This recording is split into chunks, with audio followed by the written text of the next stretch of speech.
Welcome to the podcast. I'm your host, James Protin. Every week I will be sharing the experiences that have defined my journey and talking with people who have their own powerful story to tell. It's about doing better and being better in life, business, and all things in between. The visually inclined can catch us on YouTube, or you can check us out on just about every podcast platform.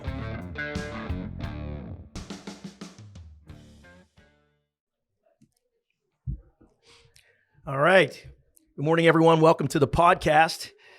Benny Fisher, Big Fish, welcome, man. Thanks for joining us. Thanks I appreciate for having it. me, man. Thanks. This is great. It's a great little shop we got down, a little coffee shop, a little Very sandwich cool. place. Chico Baccello, yeah, which is up. By the way, those aren't actually real words. Those are something they made something up that wanted it to sound Italian. Well, So it does. like, They fooled me. I thought I was purebred Italian. So yeah. So yeah, they did. They just made that up because it sounded cool. You know, what are you gonna do? So you just flew in and came straight here, dude. That's crazy.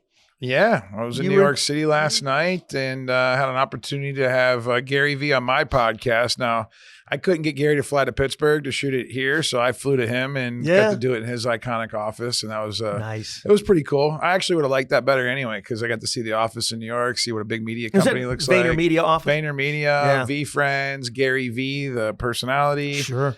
He's got a company called Sasha Group, which VaynerMedia is for Fortune 100 companies marketing, and then Sasha Group is like for smaller organizations that want the same marketing services. What a brand he's created! Yeah, I mean it's incredible. They also have 137, which is the media company. Okay. They have. I'm trying to think. I'm probably VaynerX as well. Yeah. They have a sports agency. They also have a speaking bureau. I mean, there's so many things. I hope I got most of it right, but it's crazy. Yeah, it was a cool opportunity to be there. That's awesome. And you just connected through him just by following, you discovered his content on Instagram and all the things that he does. And I would say it was probably 2012, 13-ish, that era, that I started seeing him pop up. I don't know if it was YouTube or Facebook or Instagram, but really liked what he had to say, right? Yeah. And he was always quick and punchy. It was never like you didn't have to listen to him very long to like get a little something, a little meat. The message is always positive. It's and it's quick, and it's like and I was working, man. I was trying to figure life out still. I was 30. When was I? 32, 33 years old when I first started listening to him, and I really liked that positive message that like you can do it. You do what you love. If you can start your own business. Build a brand, make people happy, have a great product, great service, market it well, get yourself on camera, get on social media, right? This is back in like before Facebook was really even like Facebook was for college kids. Exactly. And business owners were afraid of it. They didn't know what it was. They thought it was for kids. I thought like, all right, well, I've never been on camera before. Maybe in high school when I did a couple news things back in the day, but I was like, this is a cool opportunity to like kind of be able to get your message out there the way that you want to get it out there, because people are going to, I've always been in sales my whole life, and people buy off people they know, like, and trust. And how else to get your message out there an easier way than social media, right? Like going to knock on doors or having to go to chamber events all the time. What a tool it is. It's amazing. And you can say the same message. Like we're shooting this podcast right now, but this will live forever on YouTube, You're Apple, exactly Spotify. Right. You're exactly right. Somebody might find us 5 years from now and be like, wow. Yeah. Like what? That's the great thing about it. It never goes away. Yeah. It and so like, it's permanent. and again, I could be going to a different in-person meeting. I could be doing something different on social media. And at the end of the day, someone else is watching this podcast that we shot 3 years ago, and they're getting our content in perpetuity forever. And you can't replicate yourself like that. I mean, like it's the only medium that I know. And that's why I love the video guys so much. I love the photographers so much. I love the people that can, make it happen. But these phones right here, you can do it yourself. You can do it yourself. And I did it myself for like very many years in the early days. What's how you start? Yeah. And these things got great cameras on them now. Yeah. I've been blessed. When Nick and when I met Nick, I mean, actually I've been friends with his mom since before he was born, and she's an engineer, very talented. And we were colleagues. That's where we met in corporate, but this kid, and the talent that he has, because there are guys that shoot video and girls, But then, there's ones that have vision that goes along with the talent. And I always say he's more cinematic than nuts and bolts, because he's got that kind of cinematic vision. And that really helps. And I mean, even in a platform as simple as a podcast, right? I mean, it really, that production quality really comes through. And when you look at going back to Gary Vee, the message would be lost a little bit if the quality of the production wasn't there. Because even when he's just walking on the street in New York City, he's got somebody following him around, just creating content like we talked about. It's high quality stuff. I would still tell you at the end of the day for social media that, the high quality stuff is good, but a lot of people don't get involved with doing the content and actually posting stuff because they think we have to have a bunch of nicks and a bunch of expensive camera equipment. So they actually stop and don't get it done. I would implore anybody listening to this that wants to take a shot at this. That's where I wanted you to go. To like get your phone out and turn that thing around and go live on Facebook or Instagram or YouTube and like just start talking about things that you know. Niche down, find something that you're known for, and just pour into that same demographic. And eventually, if you want, and you build it up and, you make some money and you want to be able to invest in all this equipment and a team, right? Like Nick and, Gary Vee's always had D-Rock for a long time. Yeah. D-Rock made it famous for guys like Nick. Absolutely. Right? Nick, you know who D-Rock is, right?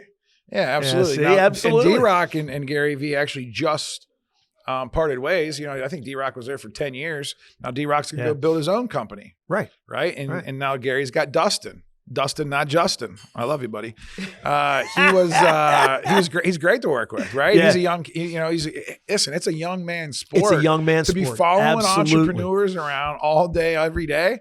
I mean, shoot, it's hard enough to me. Like I'm hardly ever at home. Yeah. Like, and so the videographers, if they're following you, they're not home either.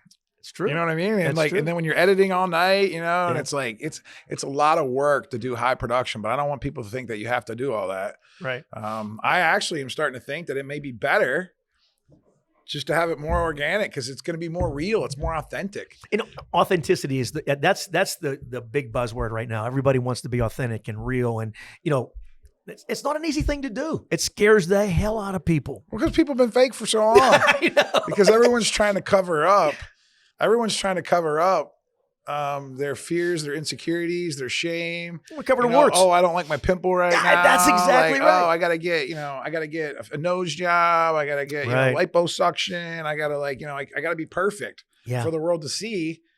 And it's the world we live in. That's just it's the world that we used to live in. I think that we need to figure out how to change that because at the end of the day, it's not just about being on camera that makes people insecure. People are insecure anyway. Right. The camera just really amplifies that. Nobody likes to public speak. Same thing, right? Yep.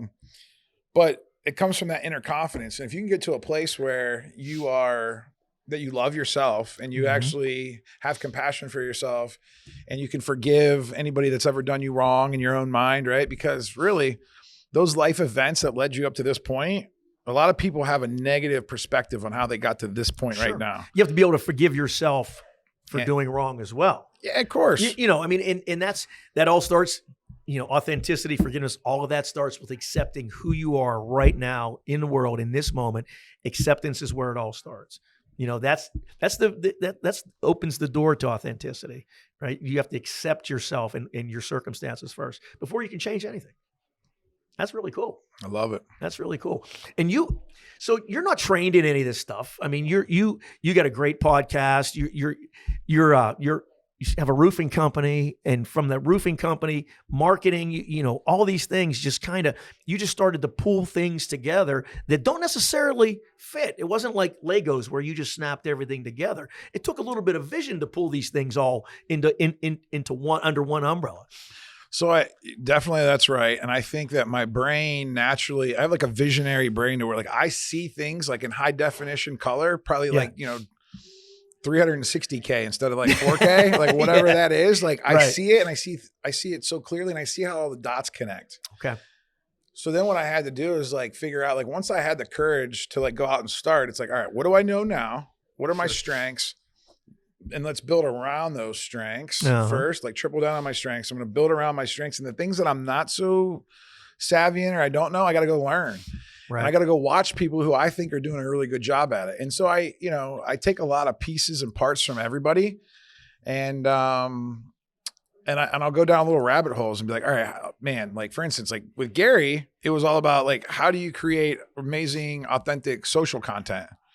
And like, how do you do it? All right, cool, man. And I just watch, and then I try to figure it out. Right. And, you do that. Like as far as roofing goes, it's like, all right, I found out like who are the best roofers and what are they doing?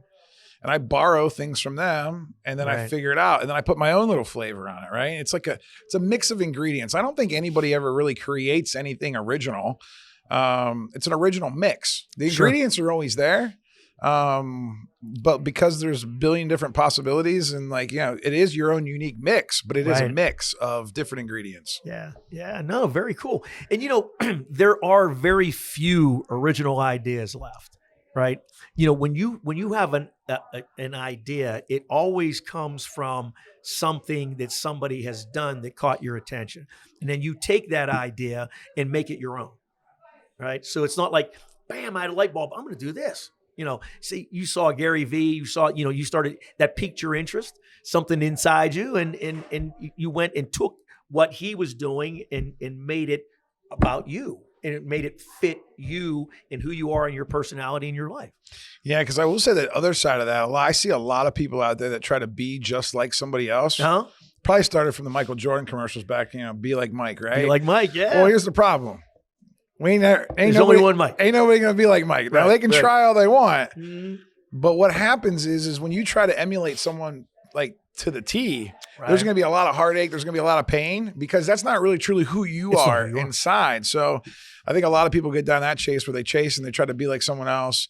I see it a lot too, like, in that influencer world. If you like hang out on social media, you'll see these real estate guys. They're all chasing Lambos and this and that.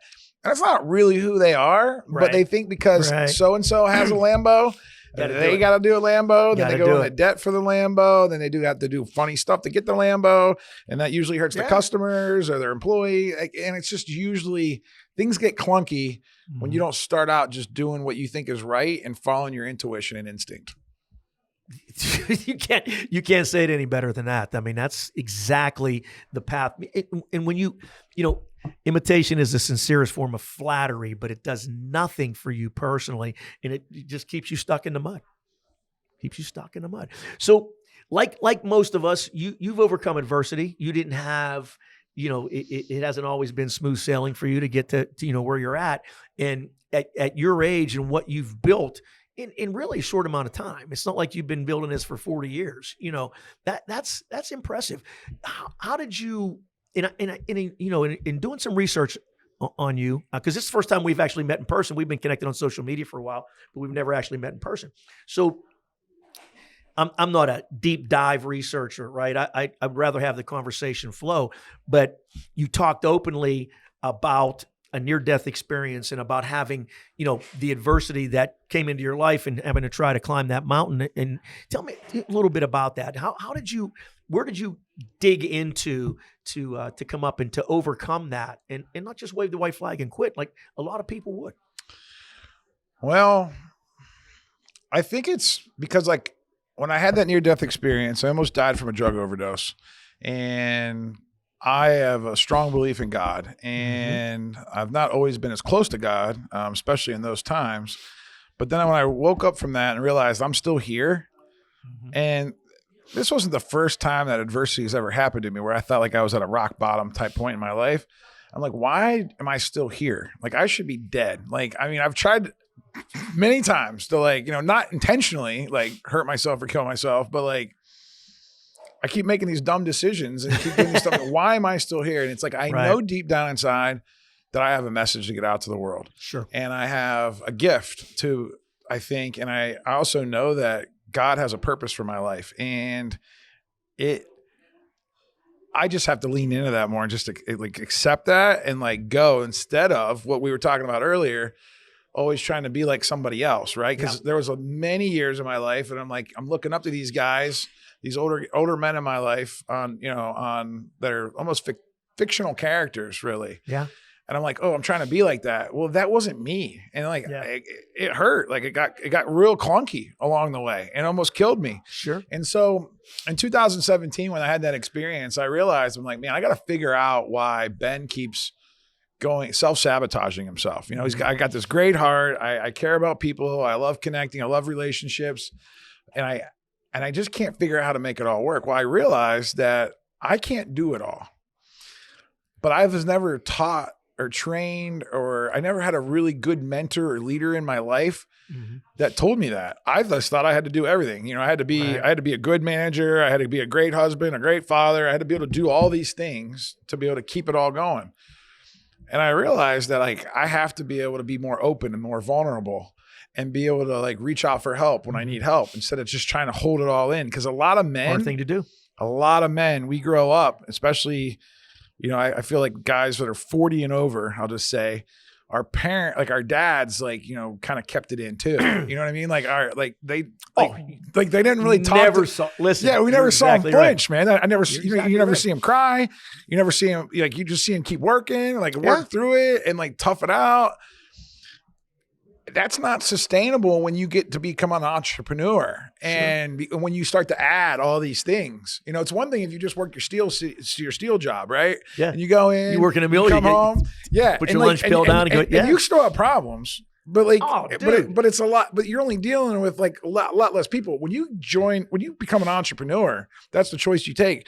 Now you have your whole work family, you have vendors, you have customers, you know, and then you still are trying to handle the home stuff, right? You got husband, father, you know, friend, and it's like that's a hell of a burden. You can't do it all. And listen, I can tell you from experience. I mean, you're my kid's age, right? So it's like I hope I look as good as you. How old are you? 64. That's amazing. I hope I look as good as him at 64. Nick's hoping he looks as good as you at 42. No, Nick looks good. Well, we both wish we looked like Nick. We look like Nick. I'd like to have that hair again. Yeah. Cut to a shot of his hair. Yeah, nice. I know. It's nice. But you know, I collapsed under that weight. You know, I had a career that was demanding and stressful and very highly technical, a family that it just all fell apart, right? And you go down, talk about going down a rabbit hole and hitting rock bottom. I mean, I used to get mail delivered there. That's how far I went down and how, you know, it just lingered there, you know, that. And when you add all of that in together, I mean, you have kids, you know, and I know you just had a tragedy in your life, and, you know, processing all that and doing everything that you do, you know, you have to focus in that grief piece, but also be there for your wife, for your kids, for your business. You have all of these things going on. That's a heavy load, brother. One of the ways that I found, and it's just really happened over the last year or two, since COVID, I've really had I just sit still, right? That's the other thing with a lot of us guys, you know, maybe ladies, but I can't really necessarily speak to that as much. Yeah. We are moving so fast and we're trying to do all these things because we keep trying to do. Yeah. We never actually sit still to get clarity. To get clarity on like the things maybe we should be doing, maybe cut some things that we shouldn't be doing. And so during COVID, I had to realize, I'm like, all right, I need to come up with Ben Fisher, you know, 2.0, 3.0, whatever that version is, because you get as many versions as you need. I can't keep going through life and I got to be able to flow. The energy needs to flow, whether good things are happening or bad things are happening. Right. I can't get too high. I can't get too low. Yep. I can't also let my identity be tied to Ben Fisher, the father, the husband, the business owner, right? If Big Fish Contracting Company is doing good, like, yeah, it's cool to be doing good, but if it does bad, I can't let my identity be tied to that, because if I do that, then it's going to fall apart in other places. So one of the things that I found that was really useful is meditation and getting still. And then also I read some books on, you know, how to look at your past with a different perspective. Right. Instead of all those things happening to me, I've learned to like look at them and say, well, that happened for me. Right. Like, hey, if that teacher wouldn't have not believed, if that teacher would have told me, like, changes everything. Yeah. If those teachers in school would have said, oh, you're doing so good, kid, you know, maybe I wouldn't have that same drive to be successful or to like prove them wrong. Yeah. And so like everything has like an inverse, right? Well, good things have a bad inverse, bad things have a good inverse. And I'm trying success and failure are two sides of the same coin. Yeah. And it's all about the way you look at it. Right. And so when I go back and look at my past, I did these exercises where, all right, cool. This life event happened to me. This is how I feel about it currently. How can I look at that life event now that I'm completely detached? I'm in a good space right now. I'm looking at it. It's not personal. I'm just looking at it. How do I look at it in a different lens to turn some positivity to it? So then that way I'm not constantly always anchored to this past of mine. Because most people, if you're tied to the past and you struggle with the past, it's usually they call that depression. Sure. If you're always worried about the future, that's anxiety, right? Right. And so most people are living in the past and the future constantly. And they're never You're constantly in battle. And they're never present. And so how do you become more present? Well, it's through stillness, it's through clarity. It's looking at your past and having compassion for it, forgiveness, grace, right? Forgiving others, forgiving yourself, loving yourself. Once you get to that point to where that's good, cool. Now you have a lot more still present. When you have a stiller present, you can actually see the future a little bit more clear. There's more space in the present then. You clear space for yourself where you are right now, which allows you to what? Accept where you are right now. Yeah, and then when you can get present, you can see that future. And now you don't have anxiety about it.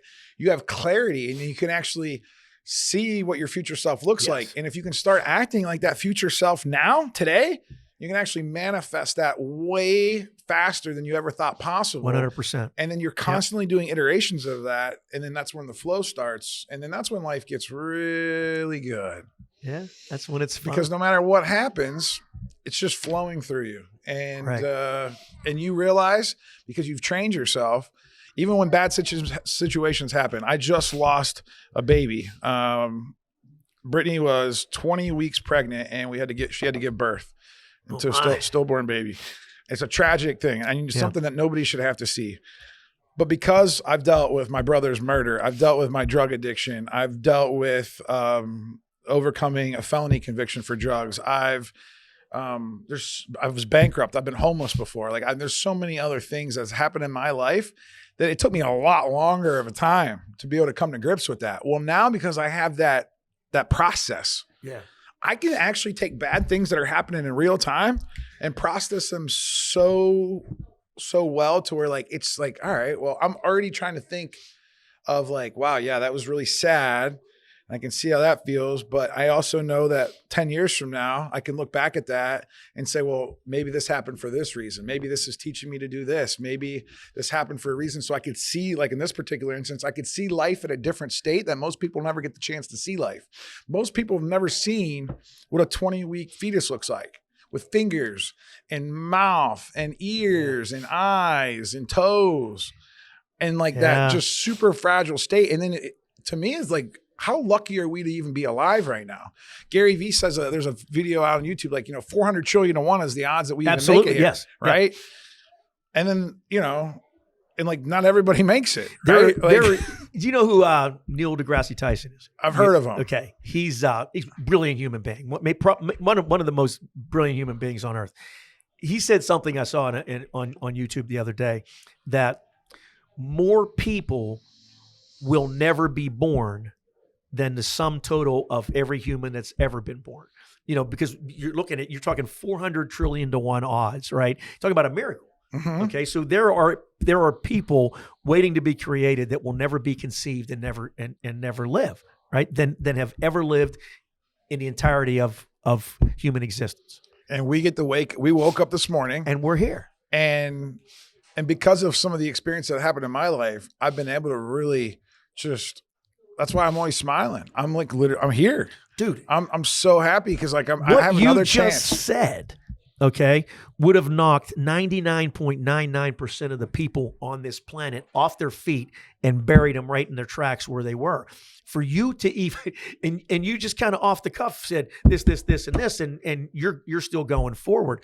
That resilience, that strength is, it's beyond impressive. I've had my share of adversity. I've been down there, and I've been walking this path longer than you. But where you're at, it took me I was probably 10, 15 years further down the path when all of that really finally came together to where I'm at right now. So that's some serious strength, man. Yeah, I appreciate that. I think the other thing is because of technology and the sharing of information through podcasts like this, through content creation, we've been able to fast track the learning process. You've been able to see other humans model that. Right. Like this is, me and you aren't the first people that went through adversity and then Absolutely. being able to get to the other side to help inspire other people. So this is going to be happening at a faster pace. And there's going to be a collective consciousness, I believe, that is going to be actually to be able to improve humanity I for that. And I actually think that there's going to be a lot of good that comes out of that. I mean, there's going to be their fair share of bad that happens with all the information transfer, but we have the ability to connect with people all over the world instantly now. These stories are coming out faster. And if you just want to take a minute to learn a little bit about it and figure out what's going to work for you so you can develop that process, because really it's all just a knowledge. It's you know, you got to separate the emotions from the knowledge sometimes to be able to get to a place where like, all right, I got to be more aware. It's like almost like, think about like my body's here and I'm going to like, this is just my body. This is not my being. This is not my spirit. It's not no, like I'm back here. Like I'm like a spirit. This is a vessel that you're occupying at this particular time. And a lot of us have created our suit of armor to protect us, right? Because, you know, as we're a child and as we're learning to grow, like we start to build things up around us to protect us. Yeah. And some of those things actually don't serve us well into the older, you know, when we're older, because again, we only know what we know based on our mom, our dad, our little neighborhood. You know, there's some people, we're in Washington County right now. There's some people, and I've dealt with a lot of customers in Washington County. There's some people that never been to Pittsburgh. Do you know that? Yes, absolutely. And then if you're only learning off the same people, all the way to Pittsburgh. Oh yeah. And if you're only learning off that same sort of people, and like you don't know any other way, yes, it's not even your fault. You're 100% right. It's crazy when you tell people. When I work in Pittsburgh, I go into Pittsburgh every single day for work. How do you do that? I mean, all the way to Pittsburgh. It's right there. It's right I was there. in New York City this morning. Yeah, that's exactly right. You were in. I'm like, it's only noon right now. It's like we're recording crazy. this at noon. Like, and I'm like, and I was here like at 11, and I was just like, I mean, I woke up this morning, took a 1 hour flight. I'm here. I came down to I drove another 45 minutes from the airport, got here, and we're doing this. And I think about, you know, even when I was your age, 20 years ago, or when I was a kid, when I think about the things that happened in my lifetime, right? The Kennedy assassination, the Neil Armstrong walking on the moon. Listen, Kennedy assassination. I sat. Nick don't even know who Kennedy is. No, nor does he care. Nor does he care. But when I was a kid, I remember one of my fondest memories was sitting on the couch watching an old black and white television in Charleroi, watching Neil Armstrong walk on the moon, right? In live, okay? And whether you want to be cynical and say that was all staged, whatever you want to say, it was Nick's grandpa made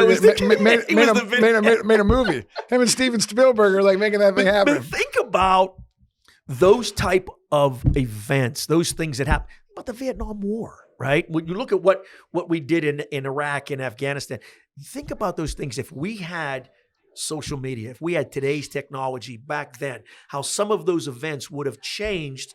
And I question myself all the time. I think about how would social media have impacted, you know, either one of the Kennedy assassinations, the King assassination, Neil Armstrong walking on the moon. If we had the technology that we have now, then how would that have impacted where we are now? How dramatically different would be? It would just be a different type of impact, though.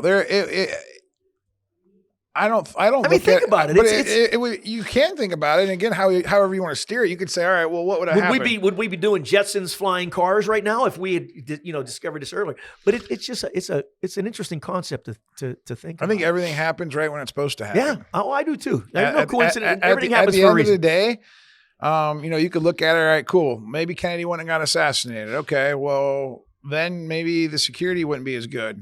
I think the events still would have happened, but how they would have been portrayed and how we would have perceived them would have been very dramatically different. You know, when you think about there's more computing power right here in the palm of your hand than the entirety of all the computing power that it took for NASA to put Neil Armstrong on the moon and bring him back. I will say, and that's fine, but that's how fast good can go, and that's how fast evil can go, though. Yeah, so at the end of the day, it's still the same. Yeah, it's like, to me, it's like still the same. Like this whole theory between like space and time, like, and the more I learn about like quantum physics, I realize that, and I'm no expert. I shouldn't even probably be talking about this, but like time was made for man's control. Like, because man needed like some place to like say like, because humans needed control, but because their mind is not in a good place usually, and so things are running. So they need to like, we need 12 o'clock, we need 2 o'clock, we need 1 o'clock, we need January, we need February. But that's actually very profound. That's true. At the end of the day, though, I agree. It's all relative. What is time? Yeah, like time is nothing. Like that's exactly right. It's like, what you make it. Yeah, I mean, we are on an Earth that is spinning so fast, but when me and you sit here, we're still as can be, and everything else is moving around us in this big, vast universe, right? And there's God created, and we are just a fleck.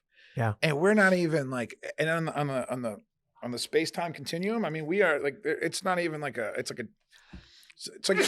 like yeah, you're one of those dust particles that you just sneezed out. That's it. Exactly like gone. Right. Like that's your life. That's exactly right. And so it's a cosmic blink of the eye. I mean, it's really all it is.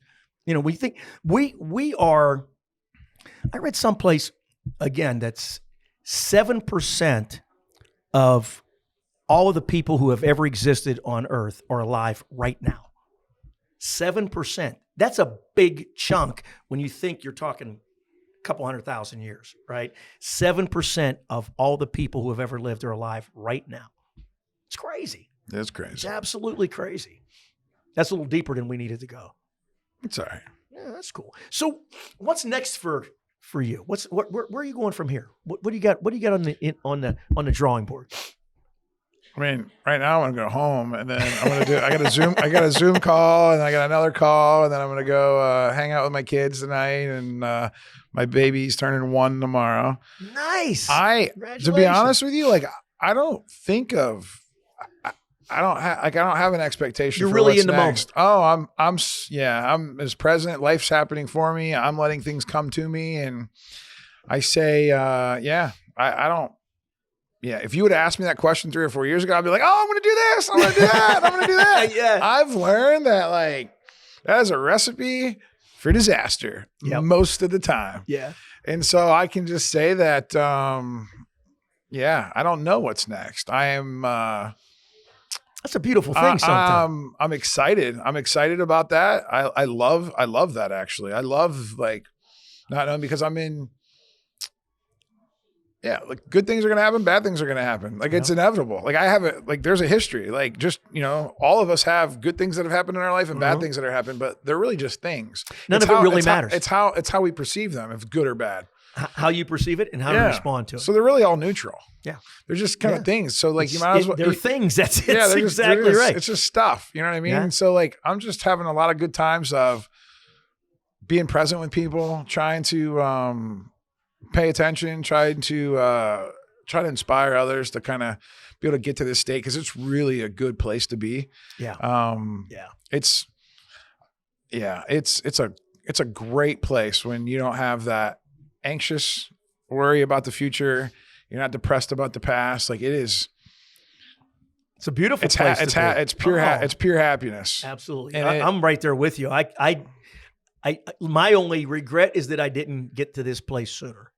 So, I mean, you're blessed, young man. Let me tell you, to be in that space right now where you are, that's a beautiful thing. But you're there now. I am there. And at the end of the day, it's right where you're supposed to be because now you're able to give Nick, myself, even more wisdom, right? Your kids, you're able to give them wisdom, right? Sure.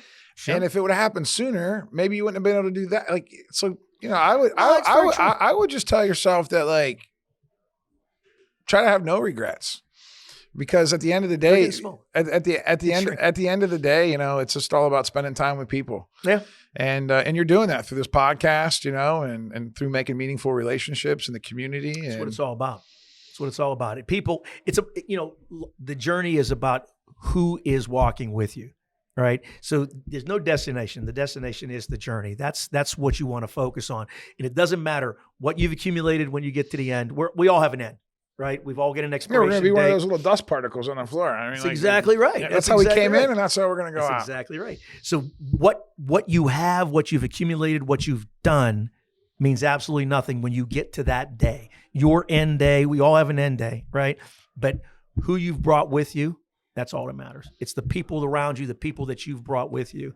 That's experiences. Yeah. Like to me, those experiences and through storytelling, and then being able to capture and document those stories for the generations that come after us, right, I think are really helpful. And I think with technology that they're going to be able to get those stories out faster. They're going to be able to collectively build those together to be able to even create new information for new breakthroughs. Yeah. And I think that that's why we need to be a world of graciousness, presence, and experiences, and really not worry about how much stuff we can collect. Because at the end of the day, like, you know, I'm trying to. It's meaningless.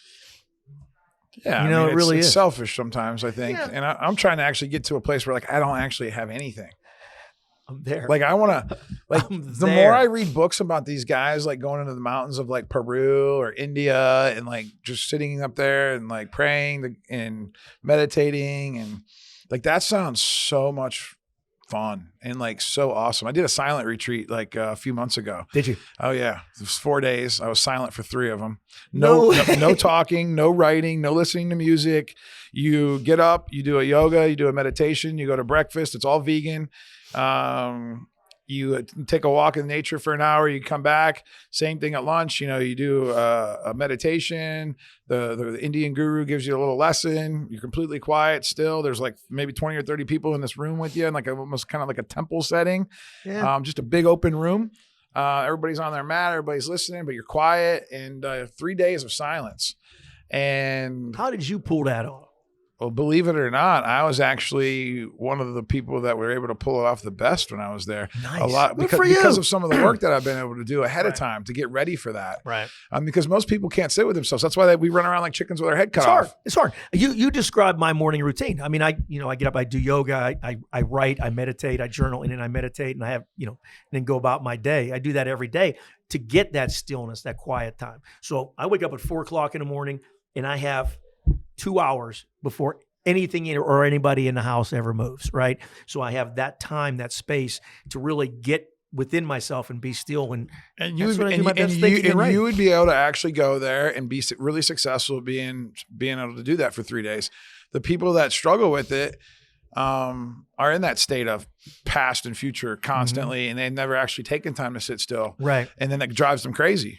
Like it really drives you crazy because like I've been there, done that, got the t-shirt. Yeah. And it's probably sold a bunch of t-shirts. Yeah. Because though that me and you may have the gift of speaking, some people may assume that might be hard for us. But if we do the work, there's introverts out there that can't sit still and be quiet. Oh, absolutely. And be still. So absolutely. That's a preconceived notion. Because I tell people that I did a silent retreat for oh, no way. No way. I'm like, well, actually way. I mean, because like 4 of the ladies that were in that class with me, they said my energy was contagious and they could sense my energy and they could sense how happy and how joyful I was. And that actually that actually helped them through their silence. Yeah, that's and like we didn't even talk about it because like they could just feel the energy. Yeah. And the more I learn about energy, the more I get excited. I read a book just probably 2 weeks ago called The Untethered Soul. Okay. By Michael Singer. And it is an amazing book. I strongly recommend it. And then I went on a journey to learn more about Michael Singer, and I read his book called The Surrender Experiment, where he really just gave up his life to the universe and said, whatever happens, happens. And I mean, the success stories that he's had, the people that he's met, dude's amazing. The light, you know what I'm talking familiar. about? Oh yeah, absolutely. It is an amazing story. Absolutely. And it's like, wow. It's like just when you can just be still and be present and just be open. But again, because of the way we get brought up, we get blockers. There's a lot of energy blockers that like keep us like from moving forward in life. I think that's where depression comes from. I suffered from, not suffered. I shouldn't say that. I've dealt with and battled depression for a long time, and it's right here because of that, because I was able to learn how to be still. And we all put out a vibration out into the universe, right? But if you fight that, like you said, if you put that armor in, not only does that keep everything from getting it keeps everything from going out. And then you have vibration, you trap that inside you. I mean, there's no way it cannot mess you up. Well, a lot of times when you put it out, it bounces right back at you anyway and makes it worse. Yeah, you're exactly right. Because you're putting out junk and then it probably it bounces off somebody else's armor and it comes back and hits you and actually like it can start to spiral. Because I've been there too. Yeah. And the only reason I can talk about it is because I've been on both sides. Yeah, right. And, likewise. So this is, it's good stuff. Yeah. Not a lot of people like talking about that stuff. No. But it's going to come more and more though. It's going to. You have to though. You have to. You know what I mean? And I think not only is it helping that guy over there in the corner that is afraid to talk about it, maybe you're empowering him and giving him the courage to dig in and say, but it helps you. When you and I, we've been through some stuff. When we talk about that adversity, those things that we've gone through, when you can sit and talk about losing a child the way you did, I mean, that speaks so much about you as a human being, as a father, as a husband, as a son, as a brother, all of those things. The humanity, the humanity that brings out from you is powerful. It's powerful. I had a cousin of mine she had to carry a child to term and deliver, was stillborn. And she knew that. So she carried that child for the last couple of months, knowing that it was the strength that takes and the self-discipline to be able to share that feeling and that emotion is that's probably the most powerful thing I believe that any human can do. The one thing I took away from that experience right away is that I have an angel now that's looking over me, right? Yeah. That didn't have to experience this terrible world, right? All the bad things that this world has to offer. Right. Man, they got to go right up to heaven, be with Jesus, and it was amazing, right? Now the part that you have to kind of learn is like, all right, how do you get through that experience in the micro, in the short term? Because it's very painful. Brutal. Yeah. But because the strength that you get from that, like there's nothing that can do, you can't go simulate that until you can't learn it. Yeah. You can't just go to the gym and simulate that, right? Like can't, like you have to like just that experience, you have to take away what you want to take away from that experience. Oh, absolutely. Because I can't sit here. I mean, we're talking about this, but I don't understand what that experience is because I've never experienced it, and I thank God that I never have. Nobody should have to do that, and bless you, but it's much harder on the woman too. Oh my God. But there's another strength in that of being able to be a support person and to be able to kind of weather those emotional highs and lows. Where would we be without women? Where would we be without mothers? It's they have that unconditional love, man, that we all need. And I try to re-practice that out because that mother's love that they're just instinctively had, that feminine energy. Like, I think that more men need to lean into their feminine energy. I agree. Men should be able to cry, no problem. Like, absolutely. I cry every day. I laugh every day. You remember Jimmy V? Yeah, I was just thinking. I went to the same speech. Oh yeah, man. Like, I mean, I didn't realize it because I was a young kid when that thing came out. But over the years, I'm like, yeah, the more I laugh, the more I love, the more I cry every day, the more I bring myself to emotions. Full day. Yeah, that's exactly right. It is a full day, man. That's crazy. That's how you heal. Yeah. And you can heal in real time. When I was talking about those iterations of like past, present, future, and being able to like deal with everything so you can be more present. Mm-hmm.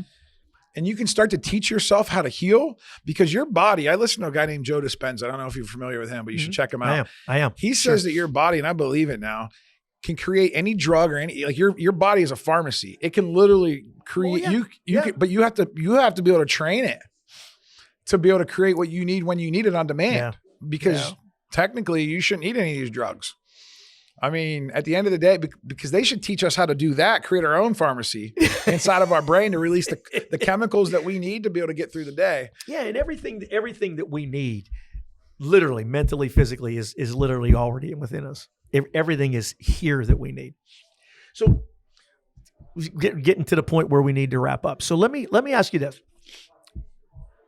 The foundation really of what we started, based the podcast on, is 5 pillars that my father taught me when I was a kid.